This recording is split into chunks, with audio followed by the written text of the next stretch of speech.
Hello दोस्तों, education notebook channel में आपका स्वागत है। आइए पहला प्रश्न देखते हैं। भारत की राजधानी क्या है? भारत की राजधानी हो जाएगा आपका नई दिल्ली।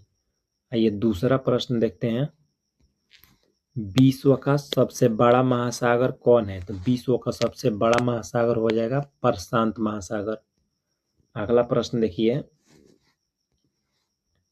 भारत का राष्ट्रीय पशु कौन है? भारत की राष्ट्रीय पशु हो जाएगा बाघ। अगला प्रश्न देखिए। भारत का संविधान कब लागू हुआ? 26 जनवरी 1950। अगला प्रश्न देखिए। जन गण मन के रचयिता कौन है? जन गण मन के रचयिता हो जाएंगे रविंद्रनाथ टैगोर। अगला प्रश्न देखिए। गंगा नदी का उद्गम स्थल कहाँ है? तो गंगा नदी का उद्गम स्थल गंगोत्री। अगला प्रश्न देखिए। भारत का राष्ट्रीय खेल परंपरागत रूप से माने जाने वाले कौन है? तो भारत के राष्ट्रीय परंपरागत रूप से हॉकी को माना जाता है। अगला प्रश्न देखिए। पृथ्वी का उपग्रह कौन है? तो पृथ्वी का उपग्रह चंद्रमा हो जाएगा। अगला प्रश्न देखिए। भारत के प्रथम राष्ट्रपति कौन है? तो भारत के प्रथम राष्ट्रपति डॉक्टर राजेंद्र प्रसाद। अगला प्रश्न देखिए। ताजमहल कहाँ स्थित है? तो ताजमहल आपका आगरा में स्थित है। अगला प्रश्न देखिए क्या है। विश्व का सबसे बड़ा देश क्षेत्रफल के दृष्टि से कौन सा है? तो रूस है। अगला प्रश्न देखिए।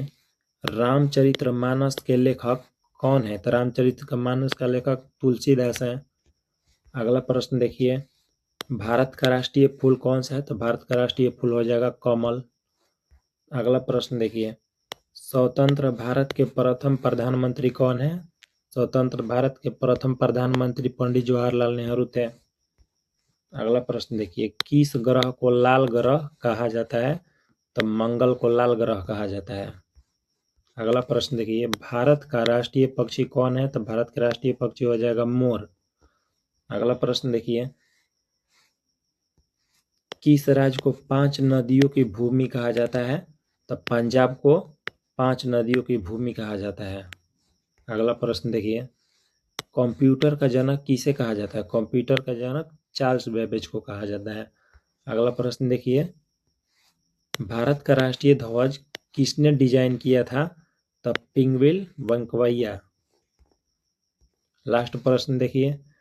ओलंपिक खेल कितने वर्षों के अंतराल पर होता है? तो 4 वर्षों के अंतराल पर होता है।